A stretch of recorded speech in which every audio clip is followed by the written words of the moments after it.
boys and girls. How are you doing today? Would you believe it's absolutely a heat wave here in Vermtown? I mean, the students are out on the lawn on their blankets there, enjoying the gorgeous sunshine. I mean, it is absolutely, I need suntan lotion today. But instead, I know I've got to be in here serving your thirst for ethics, because we're looking today at ethics, our second part of John Maxwell's Ethics 101. Now, you've had a chance to see both the uh, Greed movie with John Stossel that I hope gave you a different way of looking at the term greed, and that it's not necessarily a negative thing. I think Stossel is right in that, everything in proportion, nothing in excess is a good thing. And that certainly incentivizing, people to do good things, as you saw in the Greed documentary, is a good thing for business. So I don't think there's anything bad or wrong or mischievous about going into business to make money. There's absolutely nothing wrong with making money. People receive goods and services in exchange for, paying for them, as in the milk illustration of trading money for a quart of milk. Hey, trade has been around since the beginning of mankind. It's a good thing, and you should be honored and pleased to be engaged in the profession of business. Now, the next movie that you had a chance to see, that all-time 1987 Best Picture of the Year, Oscar-winning Wall Street with Michael Douglas. He also got Best Actor of the Year. I like the movie because it blends in certainly ethics, criminal misconduct in the world of business and such. And so you had a chance to certainly see unethical behavior portrayed in a glaring fashion. And so clearly the movie had a lot of incidents that it packed into one movie. But I knew you would enjoy it, and hopefully you enjoyed taking the quiz that came along with it. Look, we're moving right along to look at ethics. And I think now that you've had a chance to see a couple of good flicks, we can, talk about some of these, important questions that were posed to you, I think, in the movie and also in Maxwell's text. So let's ask ourselves the question, what is the value of stopping, focusing on oneself, and instead focusing on helping people? What do you think? What's the value of that? Now, granted, in the movie Wall Street, we had a chance to see Gordon Gekko, who certainly was focusing on Gordon Gekko. In fact, his philosophic approach would be called relativism, and that he viewed the world of ethics as whatever served his best interest. And so, as he liked to say, hey, money is just, passed around. It's neither negative or positive. It's just passed around. Well, I think there's more to it than that. But certainly, focusing on helping people, I think, is a noble endeavor. So let me go back to what I said in an earlier lecture about it's your funeral and we're all gathered around, and what do you want said about you at your funeral? That you raised the stock price on your company 200%, that your company employs more people than ever before. I mean, do you want those things to be what you are remembered for? Or do you want to have things involving people, and you're focusing on people to be reflected on your tombstone and at your funeral. In other words, so what's your legacy going to be? What is your legacy going to be? Have you thought about that?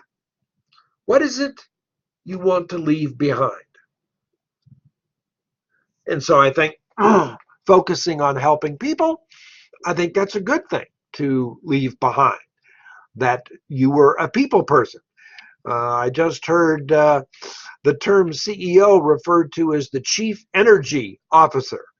And I thought, well, that's sort of neat, chief energy officer, somebody who expends a lot of energy, helping people. I think that's a very noble, cause. John Maxwell asks the question, what are the critical things every person chooses in life? Certainly we choose our own faith, we choose our attitude, and we choose our own character. Why is that? Well, I think Henry Ford was right, who invented the assembly line and obviously started the automobile industry for all intents and purposes. He's got the great saying, hey, you can get a Ford in any color as long as it's black.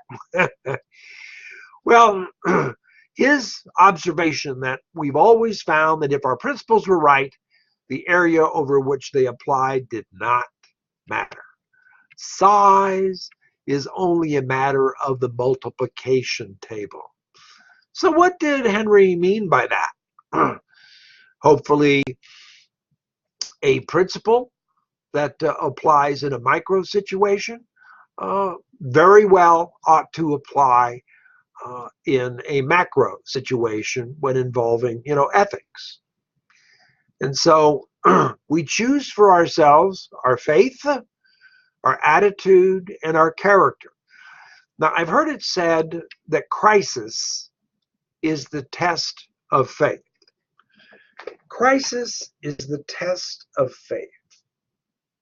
So I think that certainly reflects on our attitude in crisis.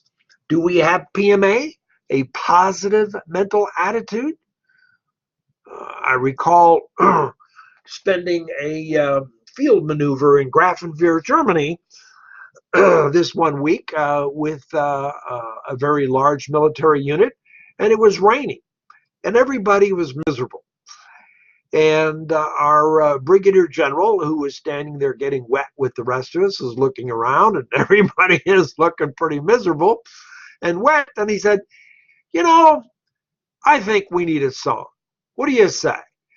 So he starts off with the Star Spangled Banner, and everybody joins in, and then he initiates another song, and before I know it, we're doing song after song after song, and hey, we're feeling pretty good now, even though we are soggy wet.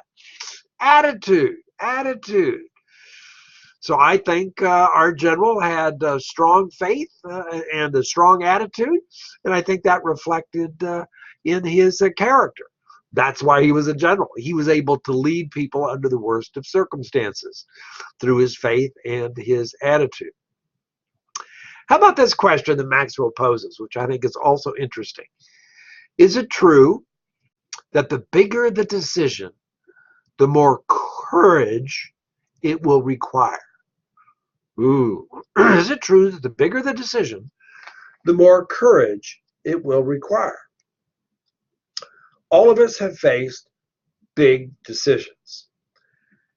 And stepping back and reflecting on them, do big decisions often require, courage? And maybe more courage than we can bring to bear. Because obviously fear can be a driver of human behavior.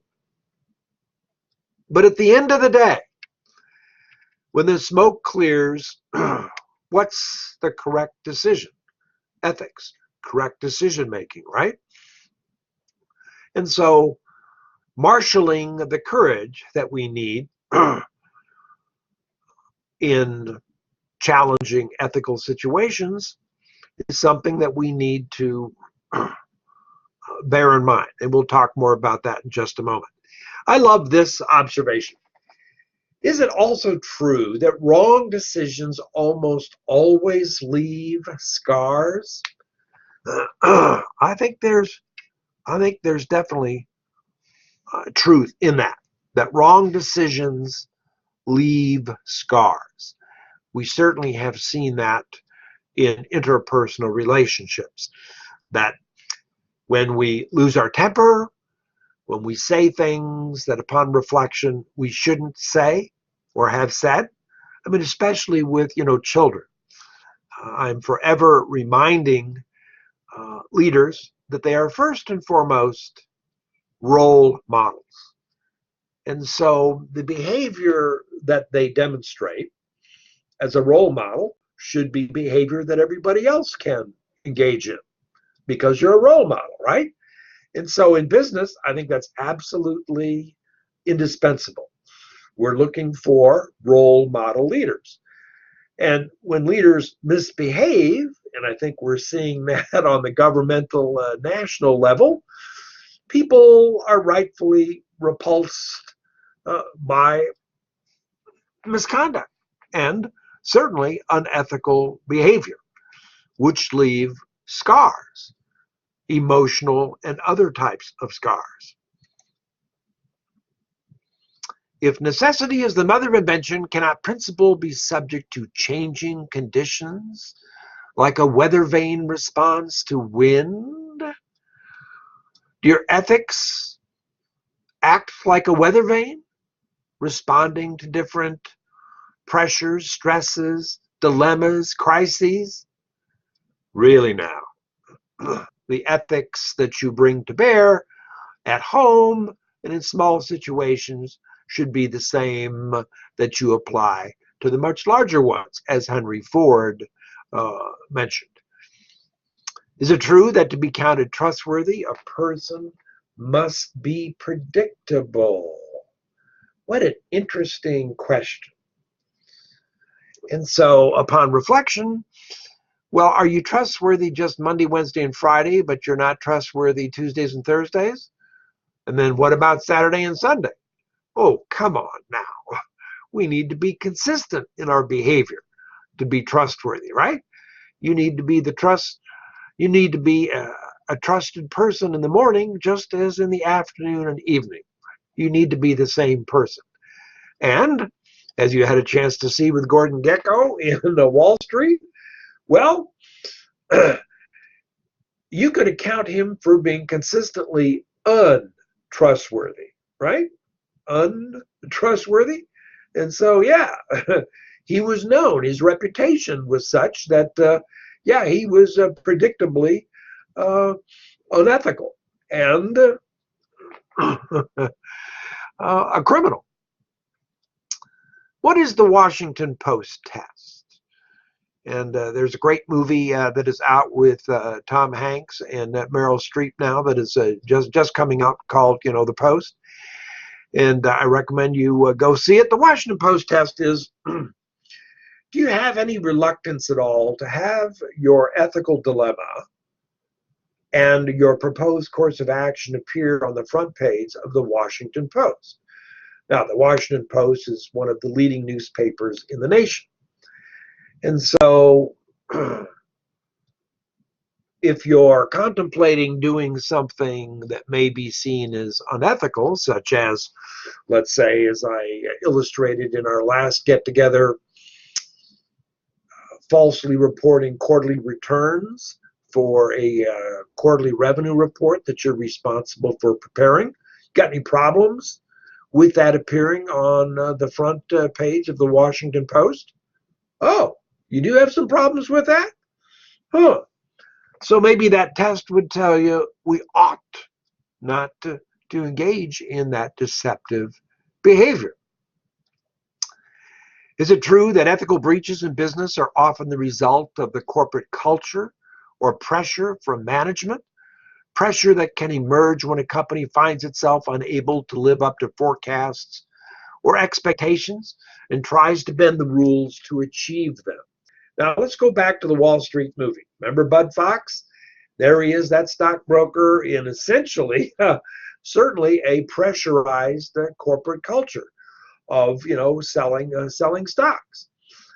And so again, our personalities and our ethics need to match the type of environment that we're working in. And there's a great newspaper article by Greg Lewis in the Wall Street Journal, I think 2011. If you just go to YouTube and type in Greg Lewis, Wall Street Journal, his op-ed will show up there. Greg Lewis, former executive at Goldman Sachs, left Goldman Sachs, and he wrote in this op-ed piece for the Wall Street Journal why he left. He said that brokers at Goldman Sachs were calling their clients, their trusted clients, and talking them into buying what the broker knew to be junk bonds and equities. In other words, they were engaging in intentional deception. And I think you had a chance to see that in the Wall Street movie as well. That certainly involves a serious ethical problem. And once you start down that road of making unethical decisions, well, the first one may be tough, but the second unethical decision is probably a little easier, and the third, and you had a chance to see that happen to Bud Fox and watch him go from being a good person to being a not very good person until he finally realized when he hit rock bottom that a change was necessary. So in your text on page 61, we've got Richard Foster, who asks, that a disciplined person is truly a free person. Is he wrong in saying that a disciplined person is really a free person? I think that's a thoughtful point, that a truly disciplined person is the same person day in and day out, at work and at home, in their personal lives, in their professional lives. They are disciplined in their ethics and maybe also in being able to say no, that there are just some things that you need to say no to when facing ethical dilemmas. And of course, this comes down to character being who you are in the dark when nobody else is watching. And I love this observation about power. Our author says, look, power's like salt water. The more you drink power, the thirstier you get. What an interesting observation. Is it a means or an end? Well, power by itself can be used certainly for good or for bad. And so power is essentially neutral. It depends on how you use it. It certainly is a means. And if you're seeking it just as an end, what a small return on your effort. At the end of the day, you're a powerful person, but do you really have any satisfaction in wielding so much power? Because with power comes responsibility. With responsibility comes decision making. With decision making comes impact on people's lives. What role does pride play in ethical decision making?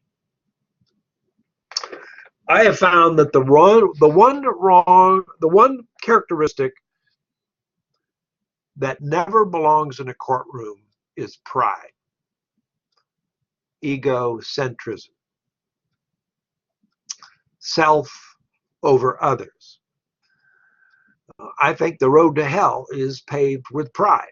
And so when it comes to ethical decision making, pride can cause people to make wrong ethical decisions. What does research point out? That is the one essential element that all successful companies possess. Guess what? I think you probably already know. the one thing that successful companies have in common is, yep, you got it, core values. Let me give you an example from 1983.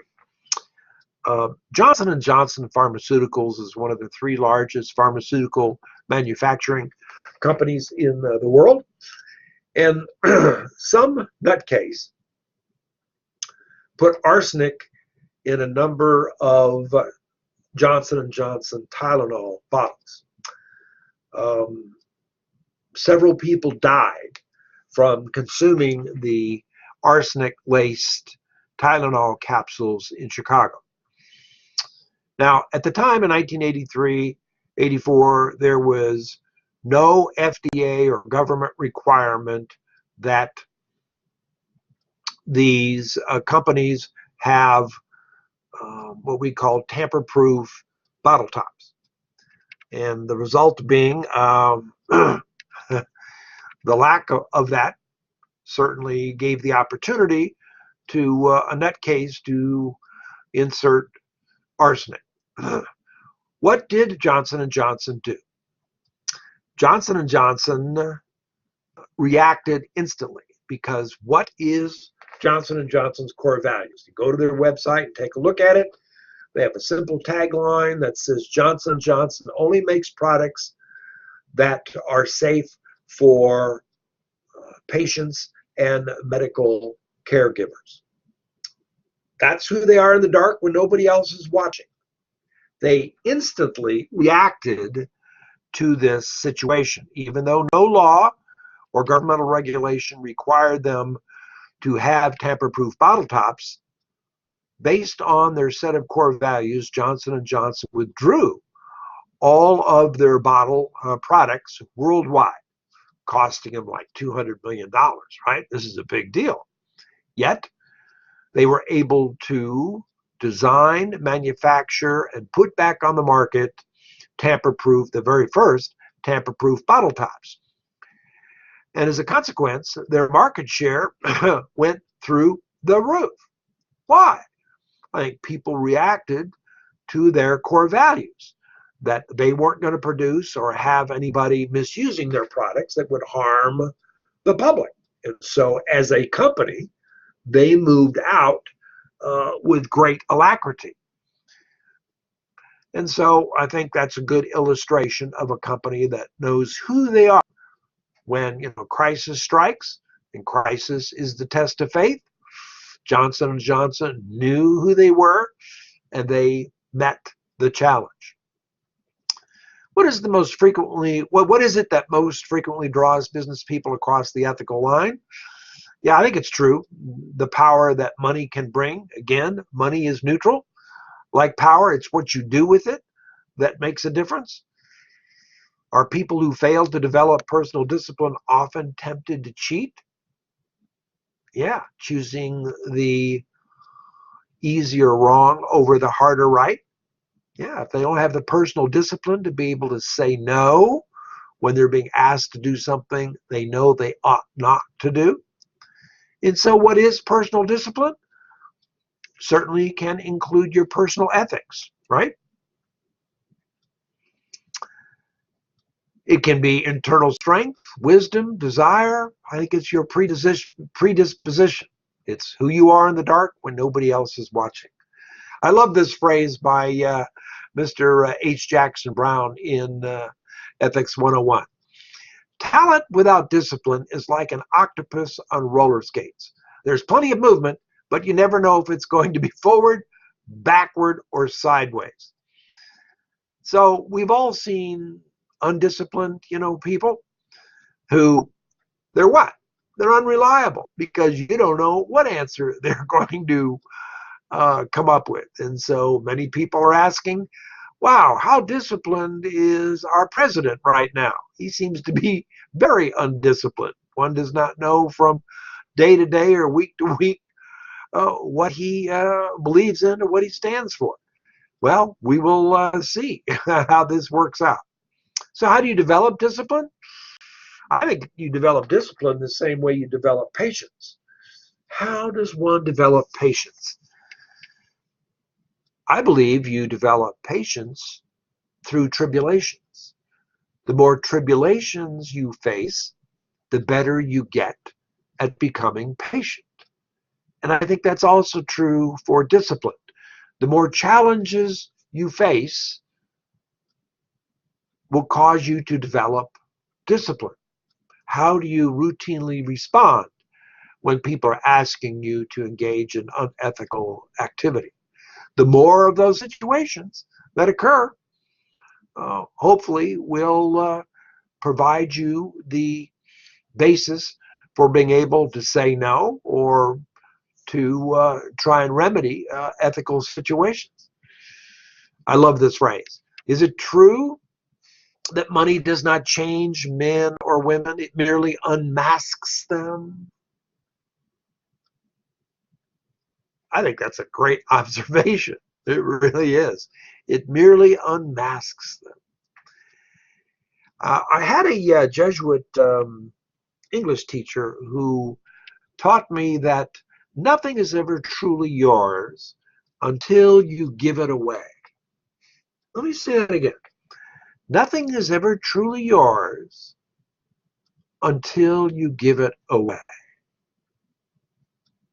What an interesting concept. It actually took me several years to reflect on that and to understand what he was trying to share with me. Nothing is ever truly yours until you give it away. And so not having money control you is certainly a free, feeling. And that you're disciplined in the sense that you realize, look, money is merely a means to accomplish things. It is not an end of itself. If a person is naturally selfish or arrogant or greedy, does not all that money do is bring that out? Oh boy, we've seen that, right? We've seen that. I love this conclusion. Is it true that we make a living by what we get, but we make a life by what we give? I took a group of students to Egypt in 2010, and we visited the Egyptian National Museum, and an alcove there in the museum was devoted to Pharaoh King Tutankhamun. And there was this gold sarcophagus that his mummified body was in, and all these gold amulets and jewelry that they took out of his pyramidal tomb. And I always handed out to my students a quiz that they would take during the day so that it would focus their learning at the places we went to. And so I asked them a question about the King Tutankhamun alcove. I asked them, so what's your takeaway about all this wealth that King Tutankhamun had collected and that he thought he was going to take with him to the happy hunting ground? What do you think about that? Well, my students were fairly puzzled, and they just didn't seem to pick up on where I was going. And each night we would sit around in a circle back at our hotel and discuss the day's events and then go over the quiz. And I could see the students were having great difficulty answering this question of, what's the takeaway here about all this wealth with King Tutankhamun? So getting all these blank faces, I finally asked, well, was King Tutankhamun successful in taking with him all his wealth? And everybody laughed and said, well, no, it's sitting there in the museum. I said, yes. Now, how does that apply to us? How does that relate to us? Can we take with us our wealth? Can we take with us that which we've collected and accumulated over a period of a lifetime? So if you sit back and reflect on that for a moment, is it not true that during our lives we are merely stewards of stuff? We are merely stewards of stuff. And so its accumulation is not the point. The point is what we do with it, right? what we do with the temporary custodianship of wealth. What do we do with it? And so we make a life by what we give. And so at the end of the day, hopefully ethics and the compass that it provides points us in the direction of being givers in life, not takers. Because we know we cannot take it with us. So what do we do with it while we're here on this earth? And so business provides us enormous opportunity to give in a variety of ways. Okay, boys and girls, that's what I wanted to share with you today. Hopefully you found it of some value. Geez, it's just absolutely gorgeous here today. I wish we had an outdoor swimming pool that we all could jump in here in Vermtown. Stay well. We'll see you next week. Bye-bye.